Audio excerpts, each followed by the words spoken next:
Are you listening? Damn. Hey everyone, welcome to the Peak Podcast, a source of information, tools, tips, skills, lessons, stories, and mindset to help you reach your peak and beyond in fitness, relationships, your career, and so much more. Let's do this.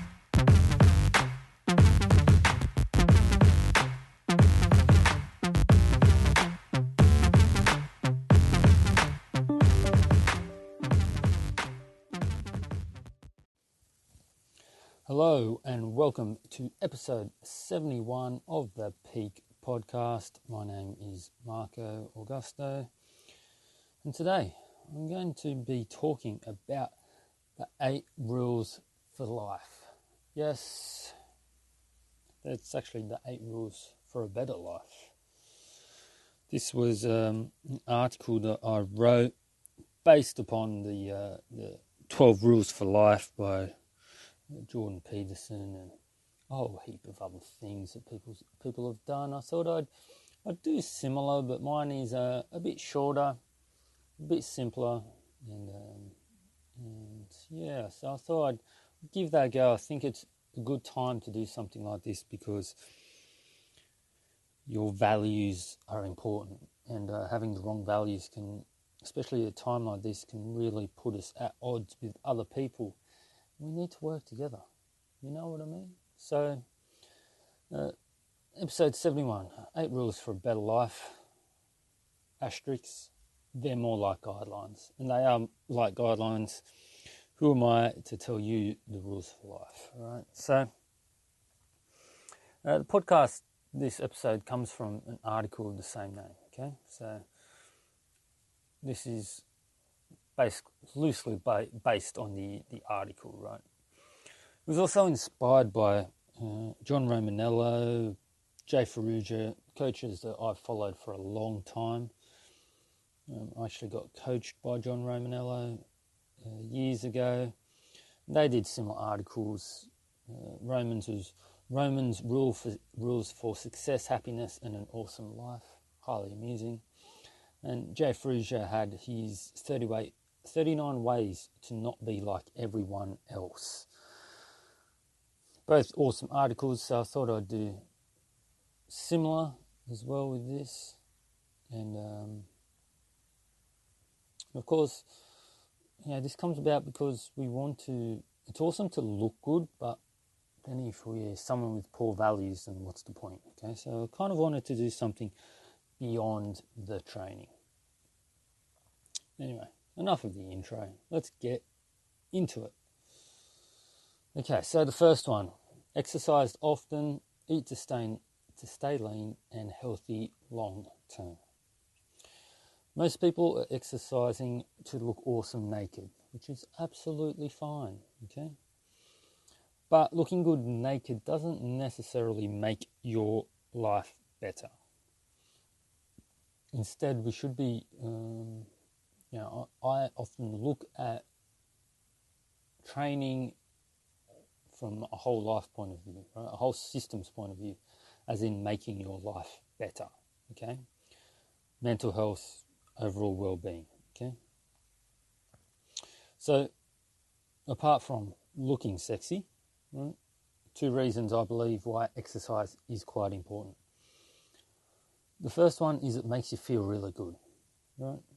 Sure, it sucks when you're doing it, and you always come back. Why do you always come back? Because directly after it's finished, you do feel good. Now, this doesn't last for the longest time, probably doesn't last for the whole day, but if you can repeat it over and over, as in every day, every second day, then your overall outlook can change because you're feeling better for a longer amount of time in your life. Right? You're just shifting that balance between feeling good and feeling kind of average, right? So that's good. Exercise makes you feel good. And as I kind of mentioned above, the second point is that it sucks at the time. There are plenty of things that we do that don't suck, that we do for pleasure, right? But they don't suck. Drugs, alcohol, sex, we buy useless things, right? They all feel good at the time. They provide pleasure straight away. But you don't really need to work hard. Sure, you work hard for money, but a lot of those things, like, you don't make an effort for it. It's just pleasure. And it's short-term pleasure. Exercise, however, you only get the benefit of it after the hard work, right? So you have to work for the pleasure, which makes it feel even better, which means that you feel even better in the long term, right? Plus, it has a long-term benefit, right? So sucking at the time, right, something being crappy at the time actually helps you long term. So that's cool. What should you do with the exercise? I believe everyone should do at least 2 days of weight training. I know that some people don't like the gym, don't really like weight training. I'm not talking about weight training to say that you got really big muscles or that you're the strongest person in the world. Weight training is just important for your mindset, for your strength, for your overall health, right? So twice a day. The other days, do what you like, right? Walking, running, swimming, yoga, Pilates, team sports, rowing, hiking, mountain biking, gymnastics, tai chi, gardening, cartwheels, whatever, okay? But I think you should do at least 2 days a week of weight training. That would be like 40 minutes each session. The second part to this guideline, which is eating to stay lean and healthy, is about the nutrition, right? So when I say eating to stay lean, I don't mean like eating to have a six-pack. The opposite, I don't mean that you should have a beer gut as well, right? So you should have a lean stomach. You should not be carrying too much more weight than you need to, right? Shouldn't be in the obese range, right? You should be a healthy weight range. Now, this is hard with nutrition because nutrition is really confusing, especially compared to training, right? Most, when it comes to training, we've pretty much got it down pat what you should do. And even though there's new things coming up, there's pretty much been a pretty good system what to do since the 1900s, right? Really. So nutrition is a little tougher, but it's also important to understand that training itself puts a strain on the body. Okay, so like we look towards those people with really big muscles, really big, really performance, high level performance, which is good. That's fine. If you want to do that, that's fine. But even that you don't need to do, right? Those people also put a massive strain on their body. What I'm talking about here is just eating for a healthy weight range. Right? I mentioned weight training twice a week, which isn't that much, right? And then some other exercise, movement, and then eating for a healthy weight range. Right? Because the other side, eating for performance, eating, to look muscly and all that, that also puts a big strain on your body, right? Really, as we get older, as a guide, as you get older, your clothing size shouldn't really change that much. Your pants size really shouldn't change that much. The only change should come when you are, for someone who's pregnant, women when they're pregnant, obviously their clothing size is going to change. Also, people who have goals, right, like adding muscle, right, then their clothing size will change. But if you don't have specific goals like that, you really shouldn't be adding that much weight, If so, you're either not moving enough and or eating too much. Okay, so eating healthy, what does that mean? Or eating to stay lean. The greatest portion of your diet is vegetables and some fruits, okay? You're limiting processed foods. You're not drinking alcohol that often or in big amounts. You eat slowly and mindfully. Okay, so that is eating to stay lean. All right, rule number 2. I call it rule, but like I said, it's guideline. Catch up with friends often. So Bonnie Ware, she wrote a book. She was a palliative care nurse, and she wrote a book called The Top 5 Regrets of the Dying. And one of the regrets was people didn't catch up with their friends enough, right? Didn't see their loved ones enough. And it makes sense, right? If you think back to some of your most enjoyable times, it's likely with another person, right? It might be with the partner, which is good, so you see them a lot, that's good. But a lot of those would be with friends.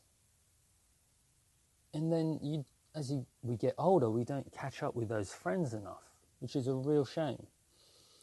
In fact, losing connection to other humans is one of the reasons that Johann Hari, in his book Lost Connections, he actually says that that's one of the reasons why people become depressed, because they're disconnected from other people. It's understandable. Work gets in the way. I've done it as well, especially with this business. I love the business. I work hard in the business. I enjoy what I do. But does it really matter? Does that thing that I want to do really matter? Probably not. It'd probably be better to catch up with friends, right? To appreciate that time with them. Because we know life's short. You don't know what's going to happen. So it's about catching up with friends. It's about letting them know that you love them. It's about appreciating that time with them. You can't take anything for granted, right? You can't take this for granted. So basically each week, contact at least one friend that you haven't spoken to for a while, haven't seen for a while. If you can see him face to face, awesome. As I'm recording this, we're in coronavirus situation, so face to face is hard. It might have to be a Zoom call, but catch up with friends often, right? And tell them that you love them. All right, rule number 3, guideline number 3, I should say. Get sun and see more nature. It's amazing to think that before all this went down, we basically went from our homes, hopped in a steel can with wheels, drove to the office, spent 8 hours in the office, hopped back in that steel can, then went home. Everything artificial, everything created. Not bad, but everything is created. There's nothing natural there. Why should we spend time in nature? Firstly, perspective. Nature is grand, yet it is simple. Right? In nature, we are just part of the scenery. We're not creating anything, we're not changing anything, we are just part of the world. Right? This is a reminder, by the way, because we've fooled ourselves into believing that we can control everything. And we can't. And if we think we can, but we can't, we're kind of thrown off by that. Whereas if we can go into nature, just realize that we're not in control, but we're just part of nature, it just gives us that perspective. Right? We don't have control of everything. We control a few things. There are a few things we control, but nature will do its own thing. The next reason is calm. Right? We have access to so much information at our fingertips. You are listening to me, who recorded this before you're listening to it, on electronic devices, right? We need circuit breakers, right? We need things to calm ourselves, and nature calms. Especially if it's a calm day. You can imagine, if it's a calm day, then you step outside, nature is doing this thing, it just helps to remove that stress from our lives. Through work, through family, through relationships, okay? So It's easy to get connected with the world through video, through information. Nature helps us to disconnect and become calm. And as I mentioned before, it is a circuit breaker, right? It's easy to get caught in the same patterns of thinking because we're seeing the same things over and over, right? We do the exact same things over and over. And so our thinking can become a habit, not a good one, right? So if we can get out in nature, see different things, experience different things, different smells, different senses, right? Different sensations, then that can help us to think differently, which may give us the ideas, the thoughts that we need to change something up. Rule number 4, buy less. It's a shame that many people are happy to constantly buy the latest thing. I've got no problem with this, right? It's your money. But if it's going to add stress to your life, then what's the point, okay? Because we get loans for cars and then we worry about paying that loan back, right? We get stressed about, is this the right TV decision? A lot of actually what we buy actually brings stress to our life. Maybe an equal amount of stress as pleasure, which is odd. Right? We add stress to our lives by trying to own the latest things. Also, we are constantly trying to upgrade our lifestyle. So what happens is you get a promotion or you take a job that pays more. Brilliant. So then what you do is you go spend that extra money you're making on more useless shit. And then at the end of the week, the end of the fortnight or the end of the month or year, whatever, you think to yourself, why can't I seem to save money? Why can't I seem to get ahead? This is called upgrading your lifestyle. You upgrade your lifestyle to match the money that you're making. So you never actually save any money. Why do we do this? Not sure. I guess for the pleasure. Because marketers are very good at what they do. They make us feel bad for not having a certain thing, so we try to feel better. Maybe we just get marketed too easily. Maybe it's to impress other people. But we are always we're just constantly looking to have the latest thing for some reason. Now, you may be listening to this thinking, yeah, but I work hard, so I deserve to spend the money how I want. Agree, you do. You also deserve to be financially free.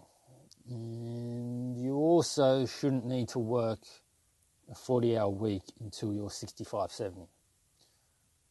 The aim is to be financially free, not to look like you're financially free. Stop trying to keep up with everyone and live a simpler life full of less things. Less things is always better. Rule number 5, do creative and difficult things. Most people will say that they're not creative. They can't do creative things. But creativity can be learned. A lot of people become good painters, become good artists, become good musicians through practice. You hear their early stuff and it sounds like crap. But you're not hearing their early stuff. You're hearing their polished stuff. So, like anything else in life, creativity can be learned. In fact, the point is that we're pursuing something that we suck at and requires us to create something from nothing. Right? The fact that we have to learn is the point. Right?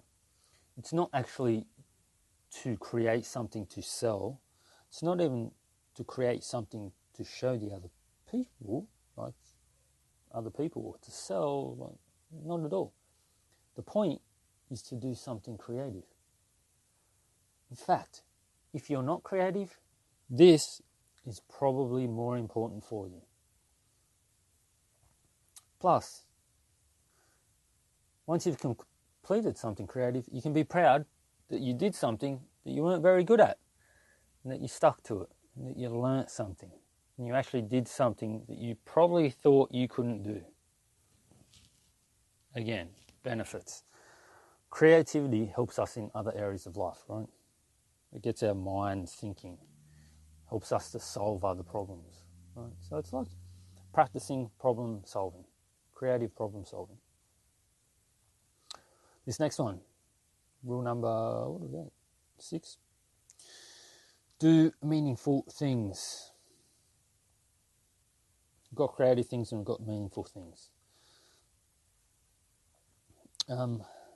It's hard to do meaningful things because work gets in the way. And a lot of the time we need, being financially free is important, okay? So sometimes we put that on the back burner, doing something meaningful for money, right? Or I should say we skip doing something meaningful so we can get money, right? We don't want to live in poverty. It makes sense. So we're somewhat in the trap. We need to earn money, which takes a lot of our time, and then we don't have time to do meaningful things. So meaningful things aren't necessarily difficult. It means something to you, right? It's something you really want to pursue. It's something that you're passionate about. It's something that will inspire others. Right? But mostly it's something that will inspire you. Okay, so do things that are meaningful to you. Finding those meaningful things takes some trial and error. Right? You got to start small. You got to try new things. You got to find what you enjoy. What are the things that bring you energy? Right? What are the things that make you feel more energetic when you do them? Those are the meaningful things that you need to do more of.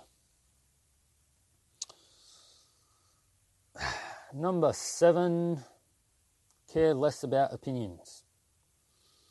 So one of the best and worst things about social media is that anyone can basically share their opinion on any topic, even though they were never actually asked for it.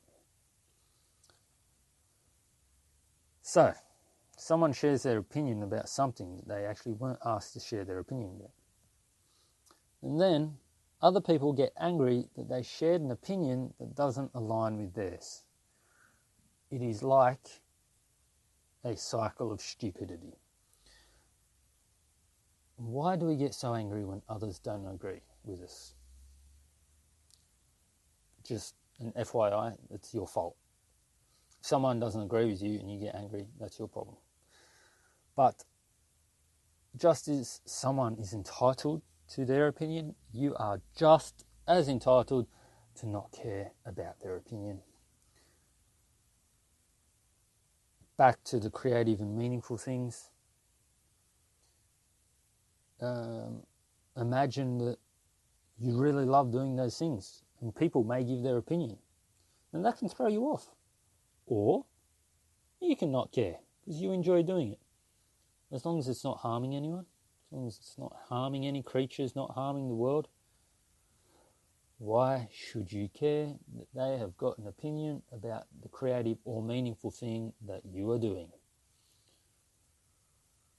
We get so worried about what others will think, so we don't even attempt it, or we stop something. Stop it, right? You're going to get criticism. Sometimes it's valid, by the way, criticism. Criticism is a lot of the times a good thing. But it still doesn't mean you have to care about it. Really. Someone may say, oh, you should listen to my criticism because you will improve. And that's probably true. But you've still got the choice to not care about that. Right? So just care less about opinions. You will live a much happier life if you do not care about people's opinions. You really will. And then the final one. Keep in mind you're going to die. I know it's obvious. You know this to be true, but it is still disappointing to hear you're going to die. Fear of death is a real thing, but the idea isn't that you are reminding yourself you're going to die so that you live in a state of fear. So you live in a state of happiness. So you live now. So you live in the moment. So you take action. So you enjoy what you have. So you're grateful, right? As Roman emperor and Stoic philosopher Marcus Aurelius said, you could leave life right now. Let that determine what you do and say and think. For me, this is all about a reminder to live the good life, and that the small things which cause us anxiety really don't mean that much. I think keeping this in mind helps to direct other areas of your life. Okay, and it relates directly to the other rules. And so, to finish this podcast off, keep in mind that you're going to die. Exercise often, eat to stay lean and healthy long term so you can make the very most of this one chance because you're going to die. Catch up with friends often because you're going to die.